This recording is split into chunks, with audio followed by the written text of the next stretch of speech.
If you had asked me a year earlier whether my mother was capable of changing the entire direction of my life with nothing more than a look, a suitcase, and a sentence spoken in the calmest voice imaginable, I would have laughed and told you that nobody had that kind of power over me anymore. Not at 22, not after college, not after I had spent so many years believing I knew exactly who I was, exactly what I wanted, exactly how the world saw me. But the truth is that some lives do not split apart with a scream.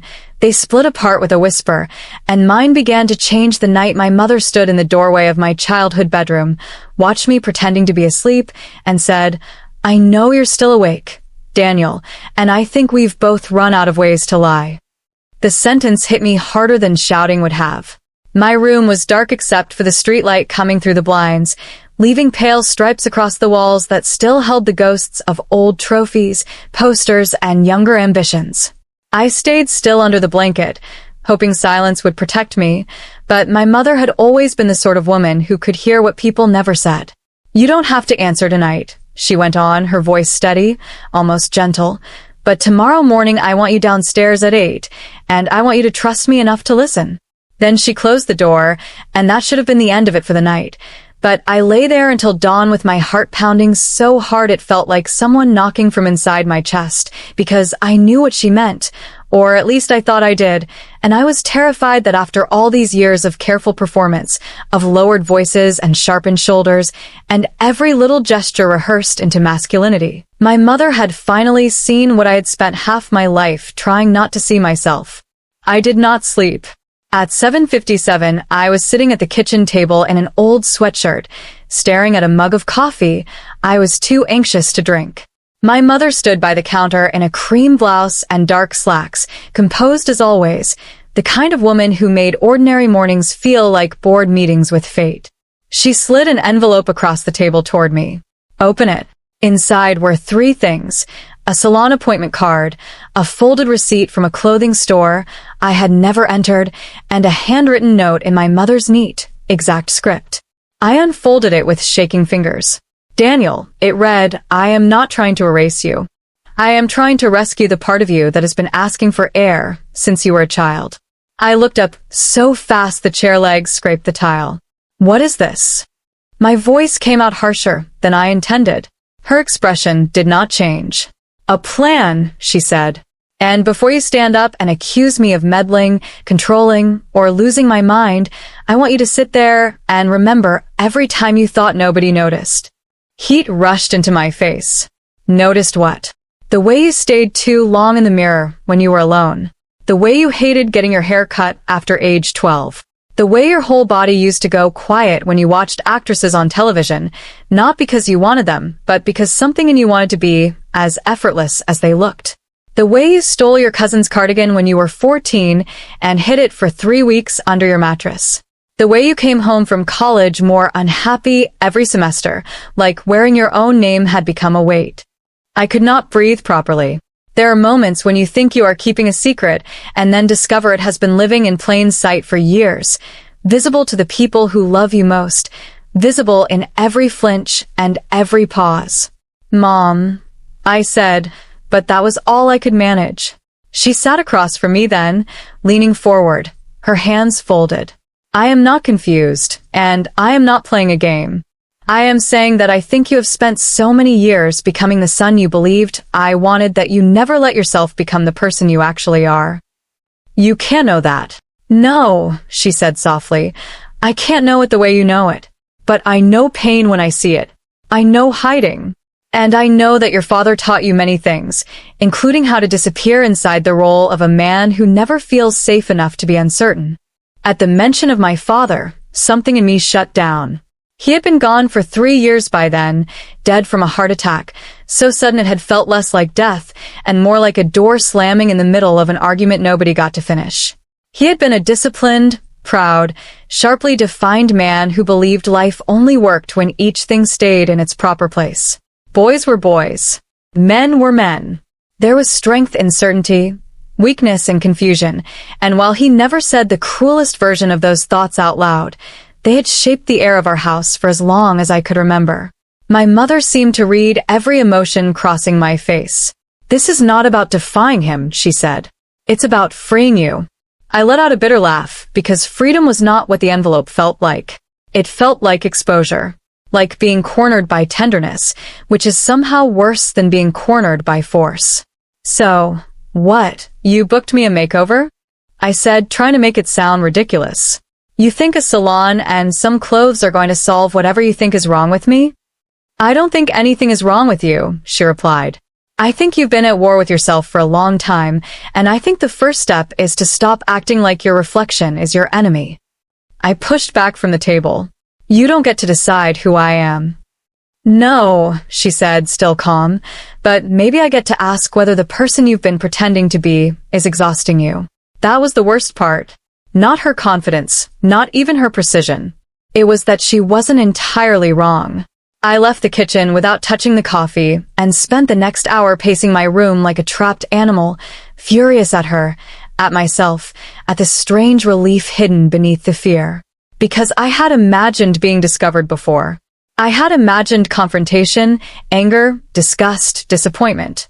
I had never imagined being seen and then offered help, and that confused me more than anything.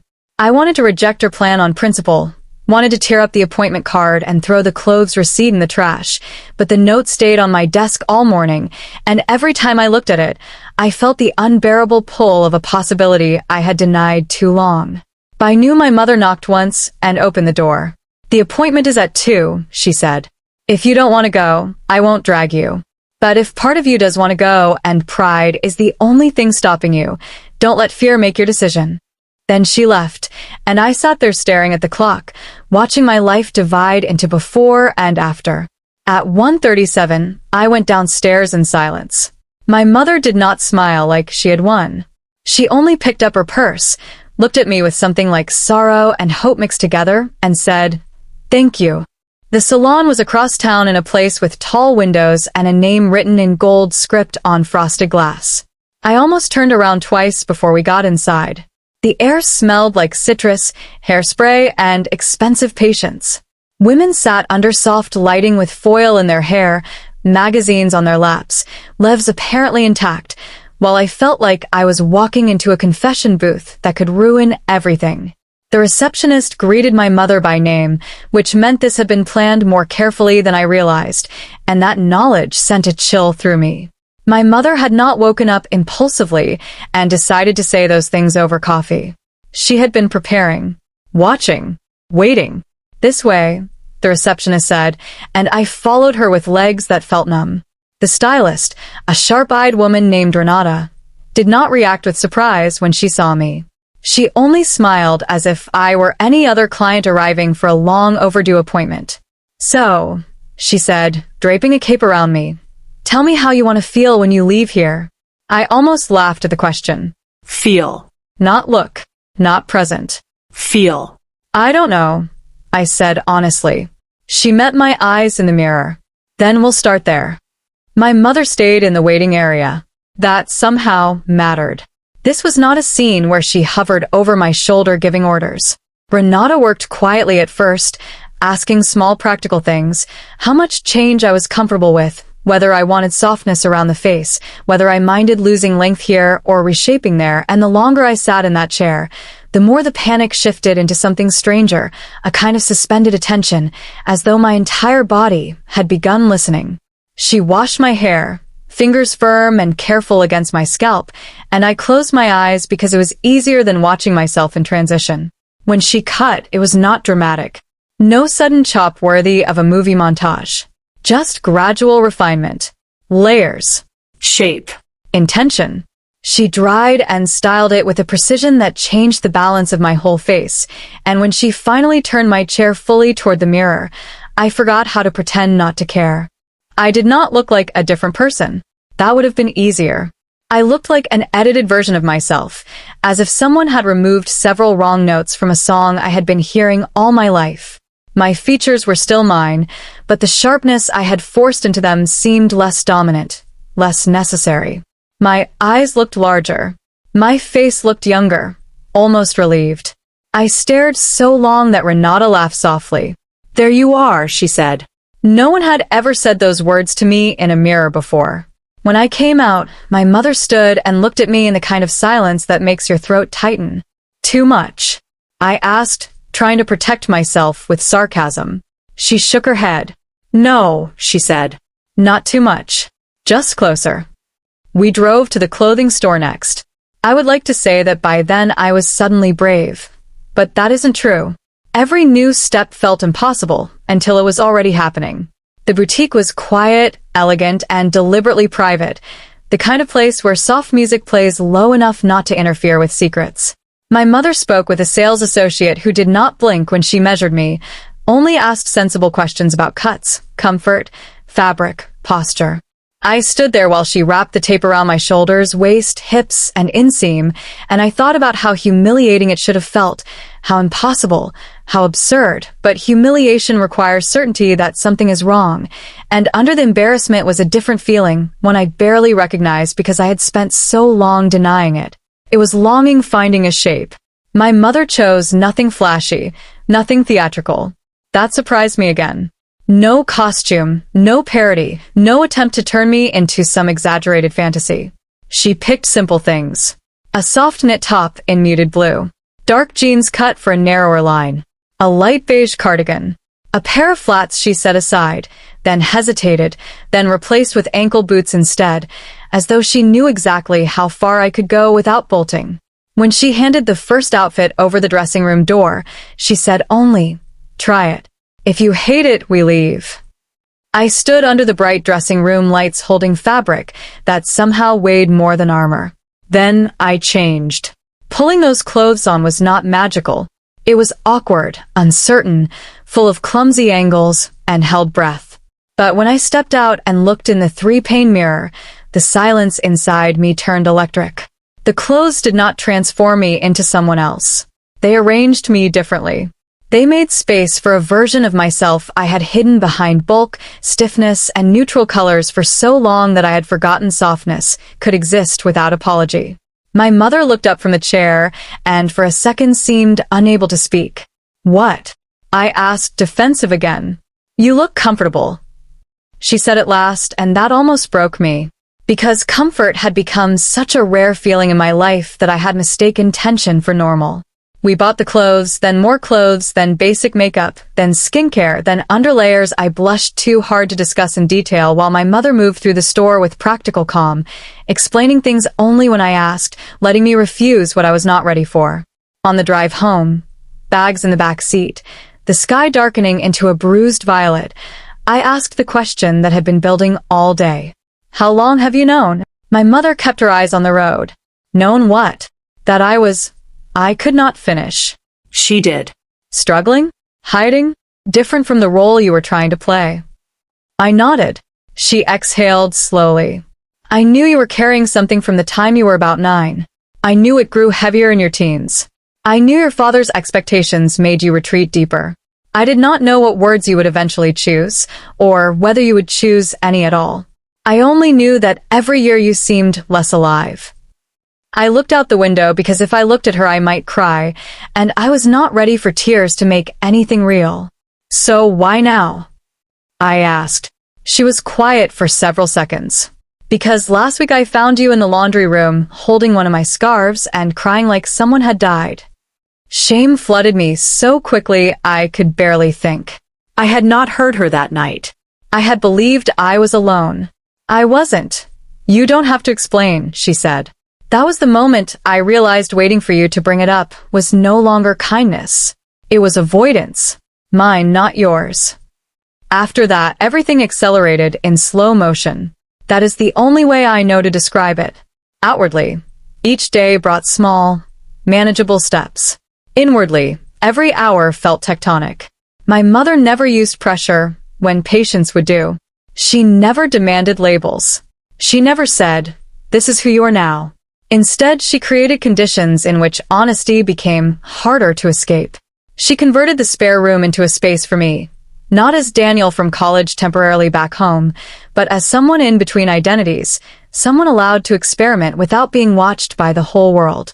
She brought in a full-length mirror, better lighting, a simple vanity, drawers for clothes, boxes for cosmetics, a notebook she left blank on the desk. for thoughts you can't say out loud yet, was all she wrote on the first page. Some nights I sat there for hours, trying on combinations of clothing and then taking them off again, applying lip balm with trembling hands, brushing my reshaped hair, studying my face from different angles as if it belonged to both a stranger and a survivor. Other nights, I stared at the blank notebook and wrote single sentences that looked too dangerous to leave behind. I feel calmer like this. I hate how much that scares me. I don't know if this is costume or truth. I think I have been lonely in my own skin for years. My mother never asked to read it. She only placed tea outside the door when I stayed up late and pretended not to notice when my eyes were red in the morning. Weeks passed. The suspense in my life no longer came from whether anything was changing. It came from how far the change would go before I lost the nerve to continue. I had always thought transformation would feel decisive, one revelation replacing another, but in reality it felt like 1,000 tiny recognitions punctuated by panic. There were days when I put on the new clothes and felt a pulse of joy so sudden it frightened me. There were days when I looked in the mirror and heard my father's voice in my head so clearly that I changed back into old jeans and a loose hoodie just to stop shaking. There were days when I resented my mother for making the hidden visible, because before her plan, denial had at least given me the illusion of stability. Then one afternoon she knocked on the open door and saw me sitting at the vanity with mascara wand in hand, staring like it was a detonator. "Need help?" she asked. "Maybe." She came in and stood behind me in the mirror. "You know," she said, taking the wand gently, "when I was 17 your grandmother told me lipstick made girls look desperate, so I wore none for 5 years just to prove I was good." I glanced up, surprised. People have different prisons," she said. "Some just look more respectable from the outside." Then she showed me how to steady my elbow, how to blink after the brush passed through, how not to overcorrect when one eye looked different from the other. Her touch was practical, maternal, untheatrical. No teasing. No sentimentality. That made it easier to bear. When she finished, I looked up and saw my lashes darker, my eyes clearer, my whole face tipped slightly toward a version of myself I could almost imagine introducing to the world. "There," she said. No magic. Just permission. That word followed me for days. Permission. I had spent so much of my life waiting for rules, warnings, consequences, and here was my mother behaving as though selfhood was not a crime to be defended, but a room to be entered. Still, the bigger questions remained. Was I only exploring expression? Was I moving toward transition? Was this temporary relief, or the first honest thing I had ever done? My mother did not answer those questions for me. Instead, she made one suggestion that changed everything. "See Dr. Hale," she said over dinner one evening. "A therapist. Not because I think you're broken. Because I think you deserve a place where this doesn't have to be solved in your head alone." I almost refused on reflex, but by then I had learned that dismissing her ideas too quickly usually meant they touched something true. Dr. Hale's office smelled like cedar and paper, and his shelves were lined with books that seemed chosen for use rather than display. He was in his 50s, with a face that looked patient without looking indulgent. During the first session, I said almost nothing. During the second, I admitted I felt split. During the third, I heard myself say, "Sometimes I think I only became Daniel because it seemed safer to build a person everybody else understood." He sat with that quietly, then asked, "And when do you feel least divided?" I knew the answer immediately. At home, in the spare room, after the door was closed, wearing the clothes my mother helped me choose, with my hair styled soft around my face, when I stopped monitoring every gesture and let my voice settle into whatever came naturally instead of whatever sounded convincingly male. Saying that aloud made the room feel sharper. More real. Dr. Hale nodded.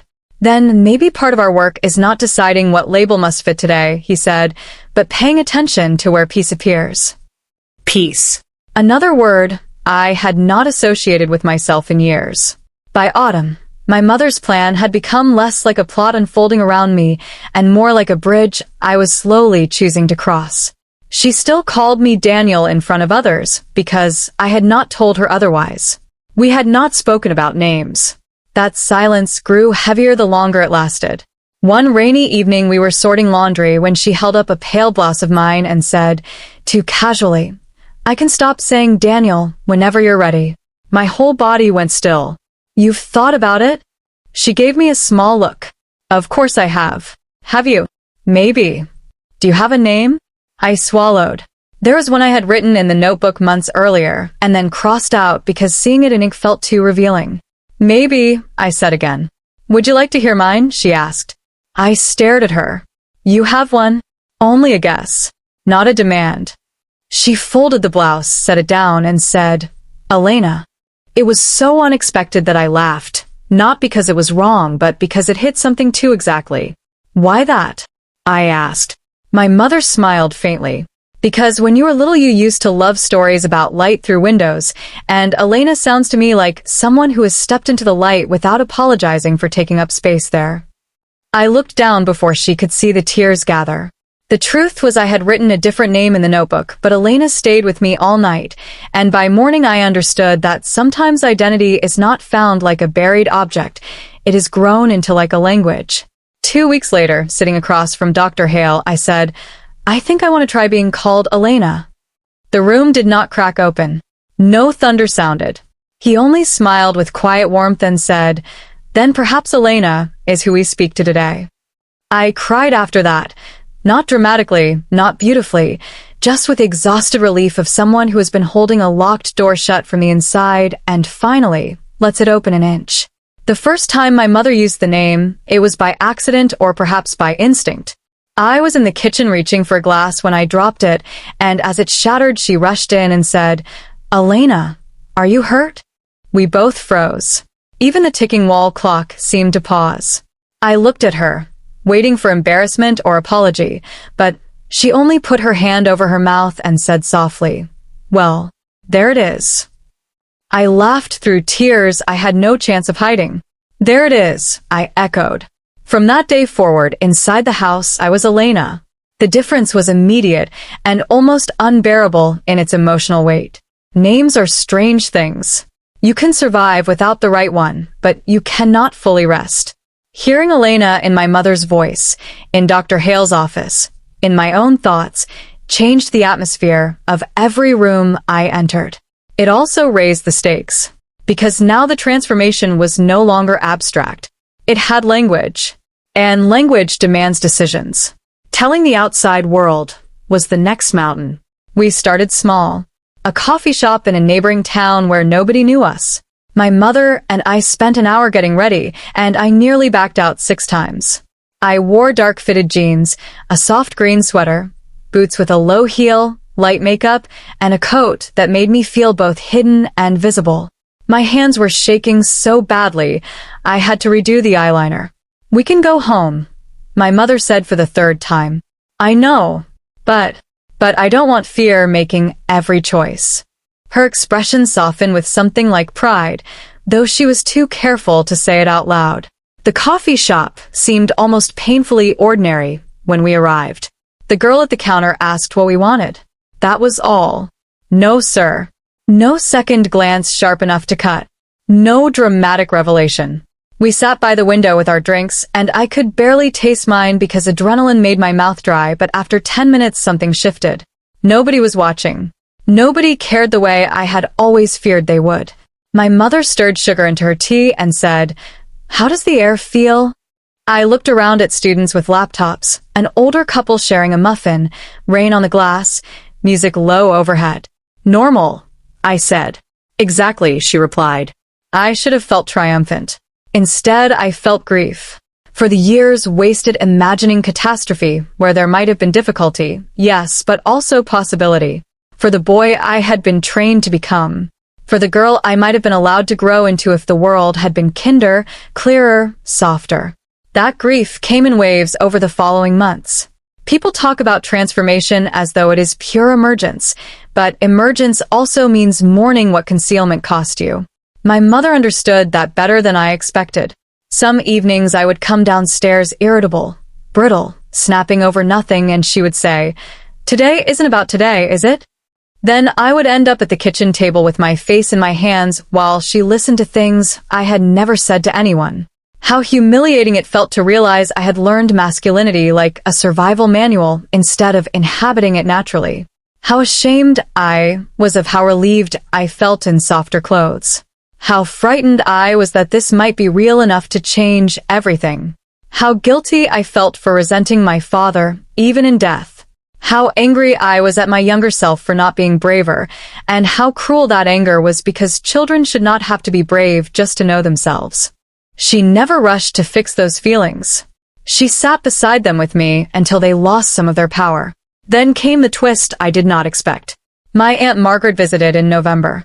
She was my father's older sister, precise and devout, with opinions like pressed flowers kept permanently between pages. If anyone was going to detonate the fragile piece of the house, it was her.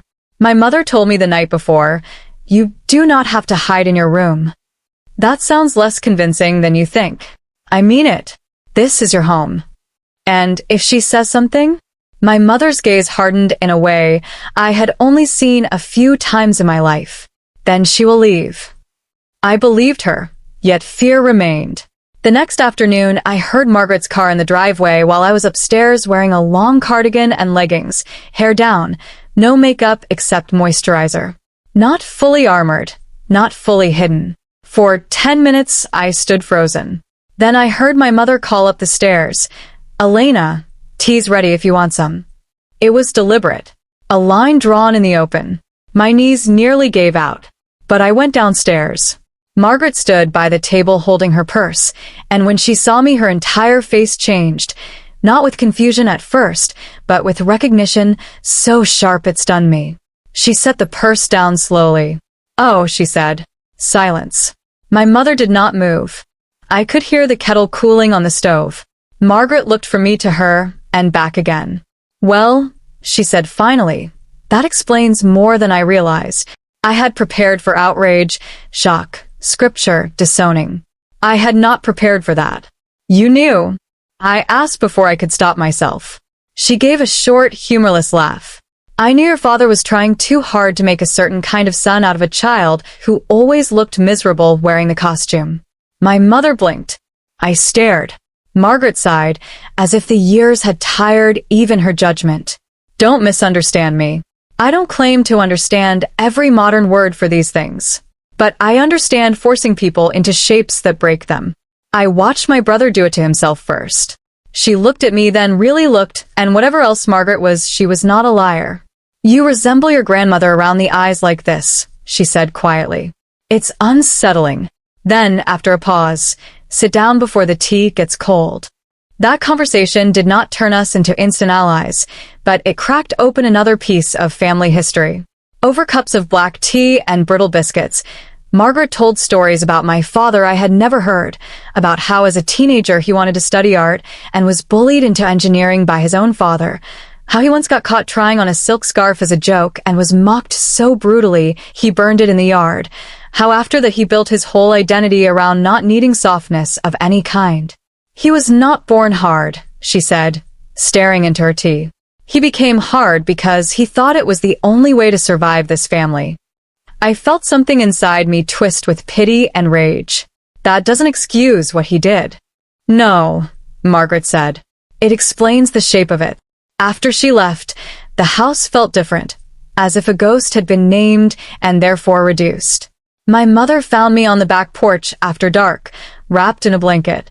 "You're quiet," she said, sitting beside me. "I don't know what to do with the idea that he might have been just as trapped in his own way." She nodded.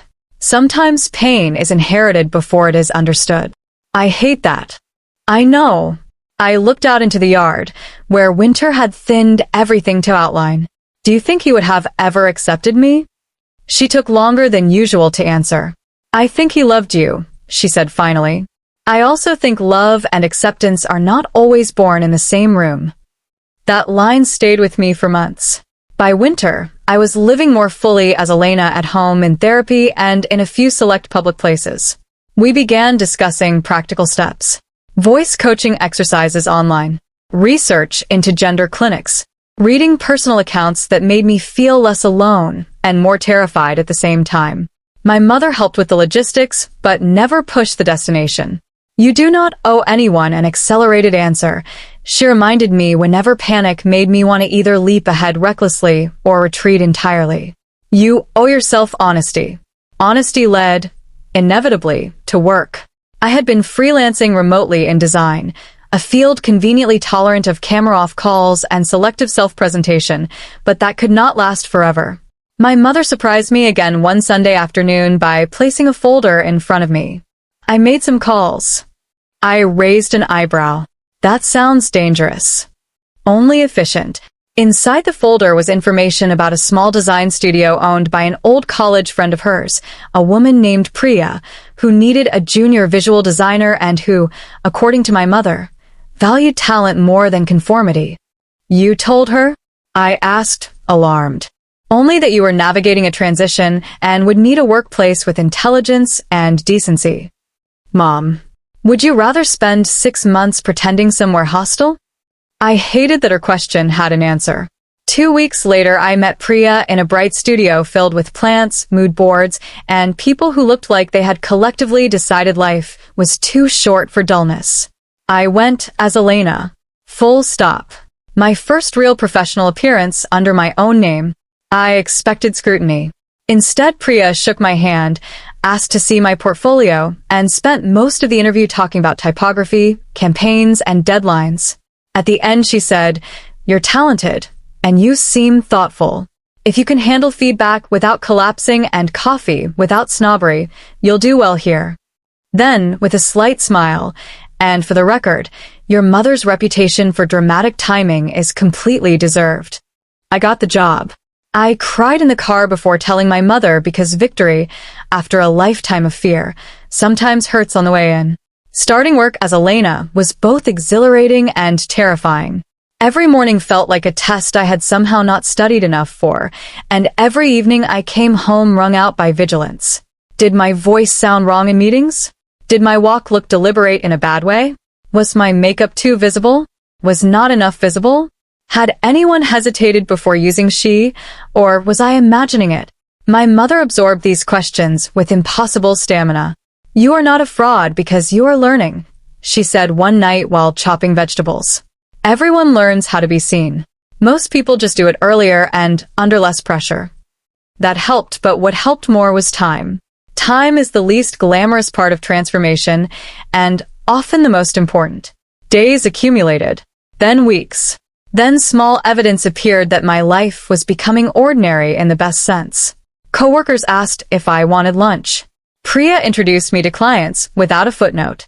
The barista near the studio remembered my order and wrote Elena on the cup without hesitation.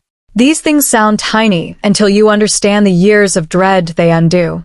The biggest twist came in early spring when I found the box. My mother had gone to the store, and I was looking for spare printer paper in the hall closet when a heavy storage carton shifted and nearly fell. I caught it, dragged it out, and saw my name written on top in my mother's handwriting, but not Daniel. Elena. My pulse spiked. I lifted the lid. Inside were photographs, letters, a tiny silver bracelet, and folded baby clothes in pale yellows and soft greens.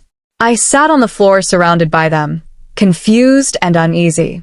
There were pictures of my mother pregnant, smiling with one hand on her stomach, and on the back of one photo she had written, "Maybe our little Elena will have your eyes." I stared at those words until they blurred. When my mother came home and found me there, she went completely still. "You found that sooner than I planned." Planned? My voice cracked. "What is this?" She set the grocery bags down slowly and sat across from me.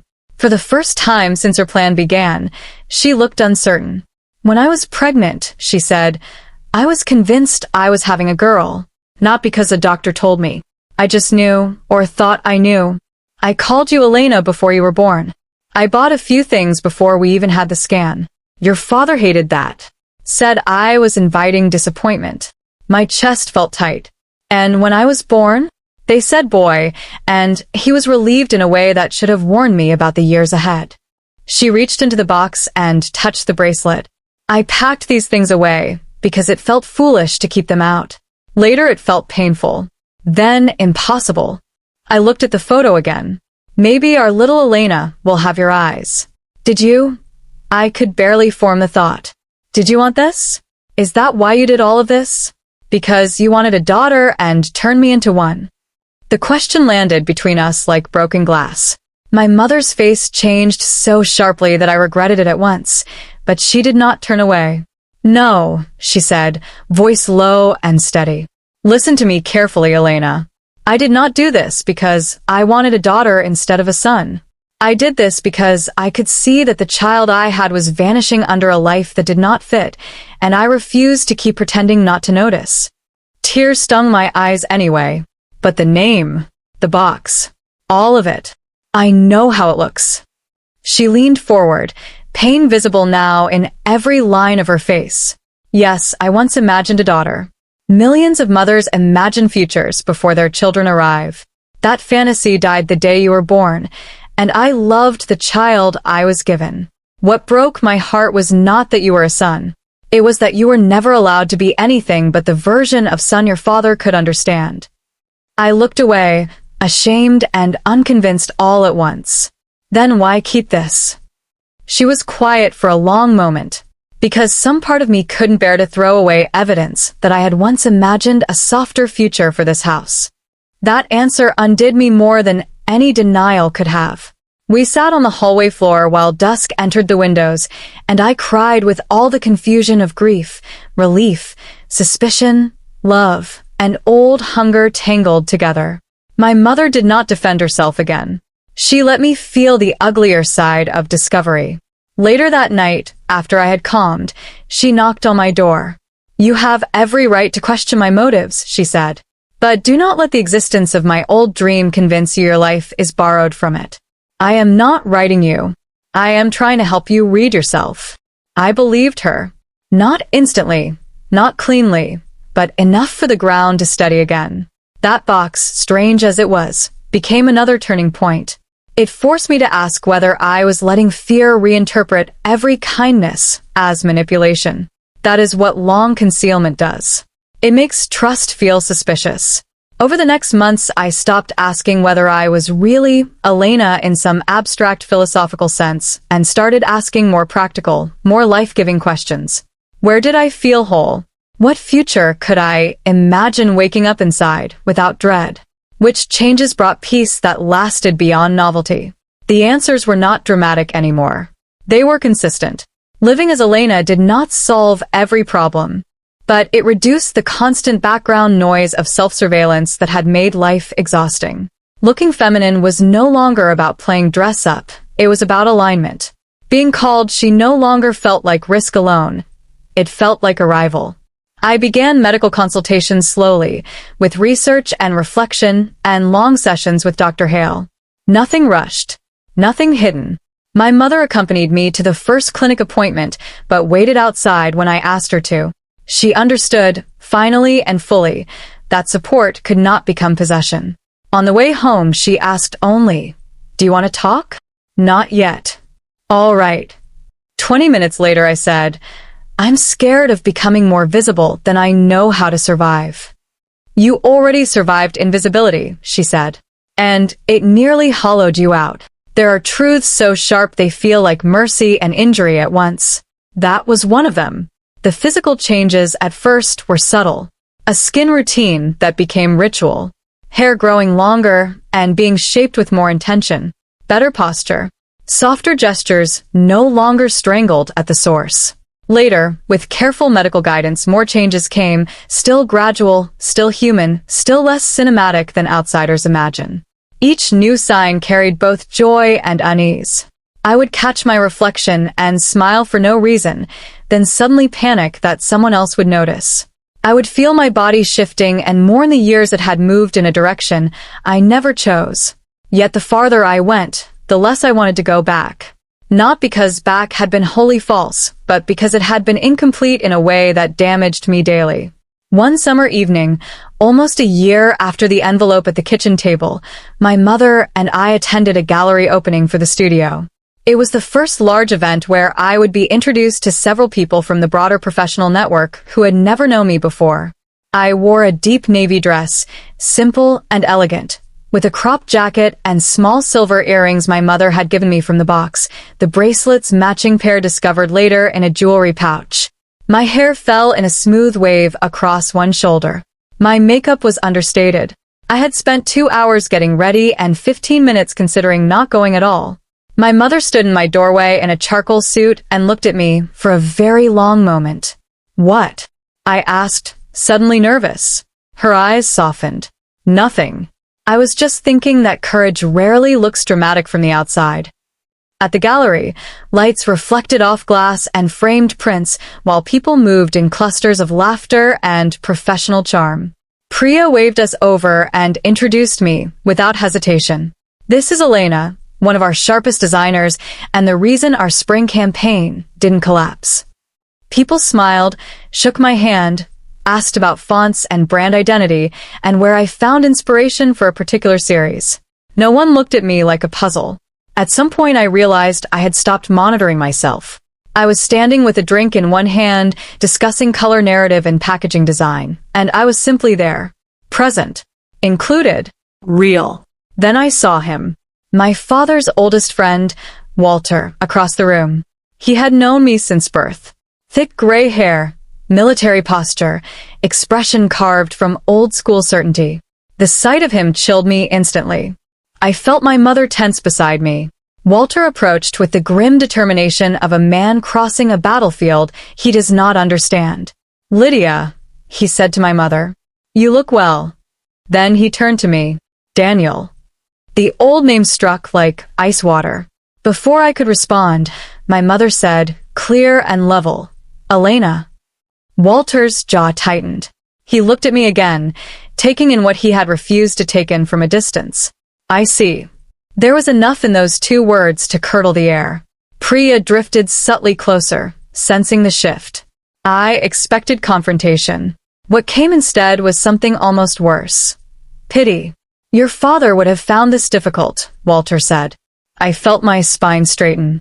For most of my life, that sentence would have crushed me. That night it did not.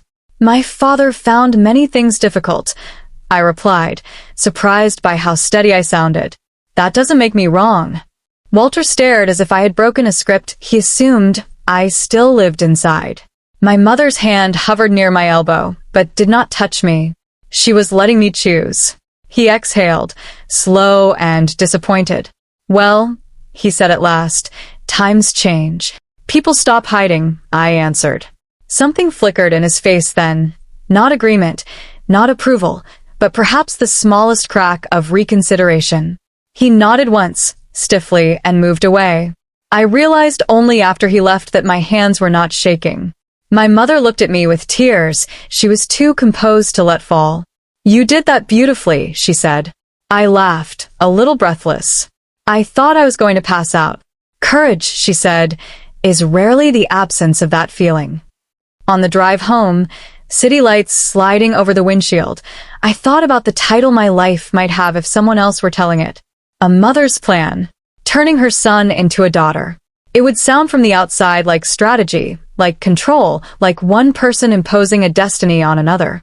But sitting there with my heels off, my hair loosened, makeup fading slightly at the corners, I understood the deeper truth. My mother had not turned me into anyone. She had built a corridor out of patience, observation, and love, then stood at the entrance and refused to let fear block it forever. I had walked it, sometimes dragged my feet, sometimes sprinted, sometimes collapsed in the middle and had to be helped up, but I had walked it. That mattered. Agency mattered. And so did the fact that I might never have begun without her. The final confrontation came unexpectedly in the form of my own voice. About 6 weeks after the gallery, I found an old voicemail from myself on a backup drive, recorded for a school project when I was 19. I played it casually and nearly dropped the phone. The voice was lower than mine now, more forced, more flattened, carrying a weight I instantly recognized as effort. I listened again, then once more, and a deep sadness rose in me, not because it sounded ugly, but because it sounded trapped. There I was, trying so hard to sound like what I thought a young man should sound like that every natural cadence had been compressed. My mother found me at the kitchen counter with tears on my cheeks. "What happened?" she asked. I handed her the phone. She listened, then set it down carefully. "You hear it too," I whispered. She nodded. Yes. I can hear how hard I was trying. Yes. I laughed once, brokenly. I thought I was protecting myself. My mother stepped closer. You were, with the tools you had. I covered my face with both hands. I lost so much time. Her arms came around me then, and I leaned into her the way I had not since childhood. Maybe, she said softly into my hair, but lost time is not the same as lost life. You're here now. I think that was the moment the story inside me stopped being about rescue and became about ownership. Not because the pain vanished. Not because every relationship healed or every fear resolved. Some extended family drifted. Some old friends never adjusted.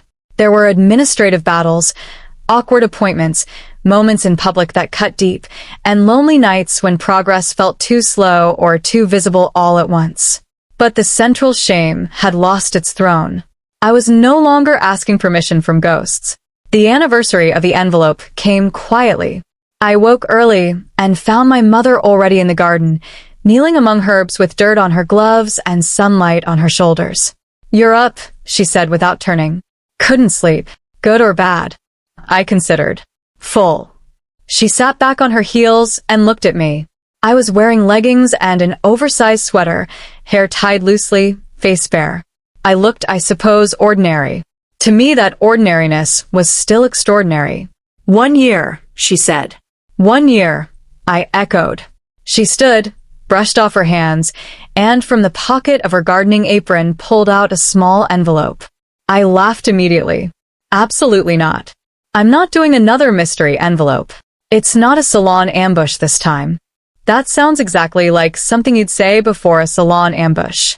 She smiled and handed it over. Inside was the note I had found on the kitchen table a year earlier, the original one, but with a second sentence added beneath her first in fresh ink. I am not trying to erase you. I am trying to rescue the part of you that has been asking for air since you were a child.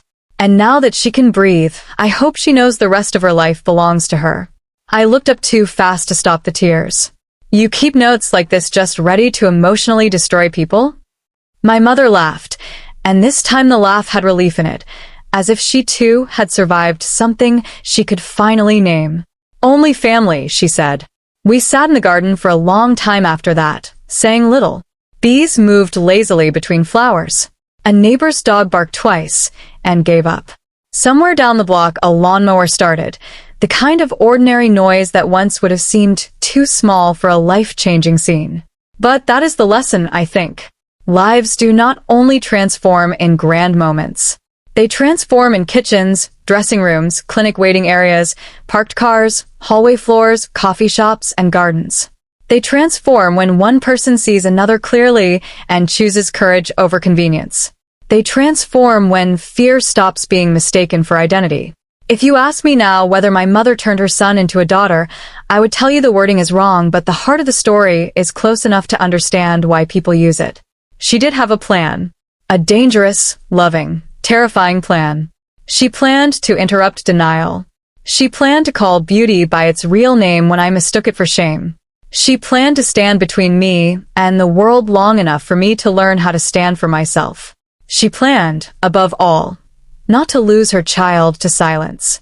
And because of that, I am here, not as a fantasy, not as someone else's dream recovered from an old box, not as a rebellion against the dead or a performance for the living, but as Elena, fully imperfect, still becoming, still healing, still carrying suspense because every honest life remains unwritten in some direction, yet no longer hiding from my own reflection.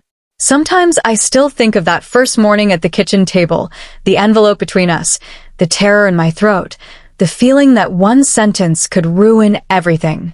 In a way, it did. It ruined the lie that I was fine. It ruined the old architecture of silence. It ruined the obedient future I might have sleepwalked into forever. But some ruins are sacred because they make space for what should have been built all along. And if you want the truest ending I can give you, it is this. The last person who called me Daniel with authority was a memory, and memories, no matter how loud, cannot keep breathing for you. I breathe for myself now. I choose for myself now. I walk into rooms as myself now.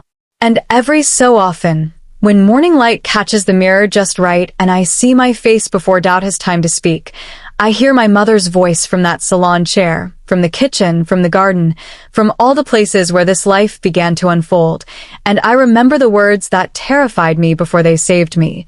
There you are,